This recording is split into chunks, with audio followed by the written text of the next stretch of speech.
That's the reason నేను ఎప్పుడు occupy ఉంటాను యాక్చువల్గా. మేబీ మీ అందరికీ నేను ఒక బిగ్ బాస్ విన్నర్గానో లేకపోతే ఒక యాక్టర్గానో తెలుసు. బట్ నాకేంటంటే ఒక ప్రొడక్షన్ హౌస్ ఉంది, ఒక మోడలింగ్ ఏజెన్సీ ఉంది. సో నేను ప్రతిరోజు ఒక 25 మంది 30 మంది స్టూడెంట్స్కి మోడలింగ్ నేర్పిస్తూ ఉంటాను.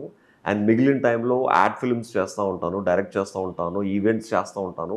ఒక 10 డోర్స్ ఎప్పుడు నాకు ఓపెన్ ఉంటాయి. So I'm always busy in this 10 doors. అందులో ఒక డోర్ ఈజ్ యాక్టింగ్ అనమాట. సో నేను ఎప్పుడు అందుకనే ఇది లేకపోయినా మిగిలిన డోర్స్ ఎప్పుడు నాకు ఓపెనే ఉంటాయి అనమాట. I will be busy my self. నేను ఒక బిగ్ బాస్ విన్నర్గానో లేకపోతే ఒక యాక్టర్గానో ఈ డోర్లోకి వెళ్తే ఆమె యాడ్ ఫిల్మ్ మేకర్ అంటే నేను ఒక నార్మల్ షర్ట్ ఒక ప్యాంట్ వేసుకుని ఒక యాడ్ ఫిల్మ్ మేకర్గా సింపుల్గా ఉంటాను అనమాట. So I don't feel that I'm a celebrity or anything. అలాగా ఏ డోర్లో వెళ్తే I convert in to that genre అనమాట. Okay. And fake voting start చేసింది కౌశల్ ఆర్మీ. అదే కదా ఇప్పుడు ఎగ్జాంపుల్ అదే కదా. ఫేక్ ఓటింగ్ అంటేనే బాగు గోగ్రెన్ గారు ఫేక్ ఓటింగ్ అని అంటేనే కదా ప్రజలందరూ రోడ్డు మీదకి వచ్చి we are not a fake, we are a true lovers, we are not a paid army, we are a true army అని స్ట్రైక్స్ చేసింది. Every statement of fake voting actually strikes అన్ని చేశారు ఆ టైం వరకు. ఓకే, మళ్ళీ తర్వాత కౌశల్ ఆర్మీ ఎక్స్పోజ్ అయింది. మీ ఆర్మీలో ఉన్న పర్సన్స్ వచ్చి టీవీ5 స్టూడియోలోకి వచ్చి అంటే ఒక పర్సన్ అభిమానించేటప్పుడు తెగలు అంటారు కదా. కొంతమంది ఒక ఊరు తెగ, కొంతమంది ఇంకో ఊరు తెగ, కొంతమంది ఇంకో గ్రూప్ ఆఫ్ ఫ్యాన్స్, కొంతమంది ఇంకో గ్రూప్ ఆఫ్ ఫ్యాన్స్. ఒక్క కౌశల్ అభిమానులే కౌశల్ ఆర్మీ, కౌశల్ సైన్యం, Kaushal fans, Kaushal true fans, Kaushal leader fans ఒక 500 నుంచి 600 డిఫరెంట్ గ్రూప్స్ ఫామ్ అయ్యాయి. సో ఆబ్వియస్లీ మన ఈ గ్రూప్ని లైక్ చేస్తే ఈ గ్రూప్కి ఇష్టం ఉండదు, ఈ గ్రూప్ని పక్కన పెట్టుకుంటే ఆ గ్రూప్కి ఇష్టం ఉండదు, వీడు నా మేనేజర్గా ఉంటే వాళ్ళకి ఇష్టం ఉండదు, వీడు నాతో తిరిగితే ఈ నా కారెక్కితే నన్ను ఎందుకు కారెక్కించుకోవాలని ఆడికి ఫీల్ అవుతాడు. ఇవన్నీ కామన్ యాక్చువల్గా.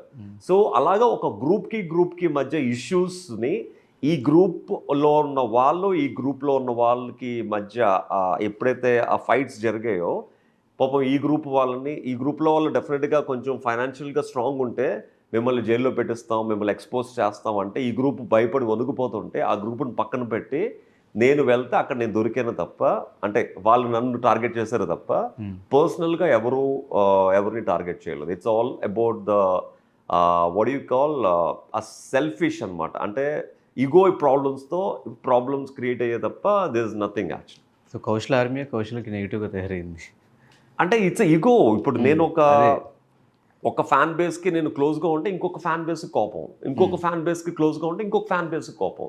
ఆ కోపాలు ఆ ఇగోలే మొత్తానికి వీడు మనల్ని వదిలేసి వాడిని తిరుపతి పట్టుకెళ్ళాడు, వీళ్ళు మనల్ని వదిలేసి వాళ్ళతో తిరుగుతున్నారు అన్నప్పుడు ఆబ్వియస్లీ వాళ్ళు ఏంటి మనల్ని పట్టించుకోవట్లేదు అన్నప్పుడు ఏం చేస్తారు, మనల్ని టార్గెట్ చేస్తారు. So that's what happened actually. Okay, పర్సనల్గా ఏమీ అవ్వలేదు యాక్చువల్లీ. ఒక స్ట్రైట్ క్వశ్చన్, మీ సీజన్లో మీకు వచ్చిన విన్నింగ్ ప్రైజ్ మనీ ఏదైతే ఉందో క్యాన్సర్ పేషెంట్ ఖర్చు పెట్టారా?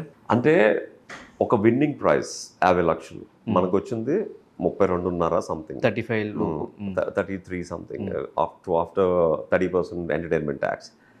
సో అది నా కష్టార్జితం. నేను అందరికీ ముందు ప్రామిస్ చేసింది, నా తల్లిలాగా ఎవరైతే క్యాన్సర్తో కష్టపడతారో నేను తల్లిలాగా ఎవరినైతే ఫీల్ అవుతానో వాళ్ళకి ఇస్తానని. నేను బయటకు వచ్చిన తర్వాత నేను ఫీల్ అయిన ప్రతి పేషెంట్కి నేను ఇవ్వడం జరిగింది. నేను ఇచ్చే ప్రతిదీ కుడి చేతికి ఇచ్చింది ఎడం చేతికి తెలియకూడదు అంటారు కదా. అంటే అప్పటికే నేను ప్రతి విషయం బయటికి చెప్పి ఓవర్ ఎక్స్పోజ్ అయిపోయాను యాక్చువల్గా. ఇన్ఫ్యాక్ట్ ఆ గిన్నిస్ బుక్ ఆఫ్ రికార్డ్స్ ఎవరో ఫ్యాన్ చెప్తే నేను పబ్లిక్లో చెప్పడం, అది నాకే మళ్ళీ ఎఫెక్ట్ అయింది. పిఎం ఆఫీస్ అదైతే పిఎం ఆఫీస్ నుంచి ఫోన్ వచ్చింది. They call me PM office నుంచి ఫోన్. ఆ పిఎం ఆఫీస్ నుంచి పిఎం తప్ప ఇంకెవరు ఫోన్ చేయరా ఏంటి? ఆబ్వియస్లీ ఎవరో అందులో ఒక ఫ్యాన్ ఫోన్ చేశాడు, అది కూడా నెగిటివ్గా చేశారు.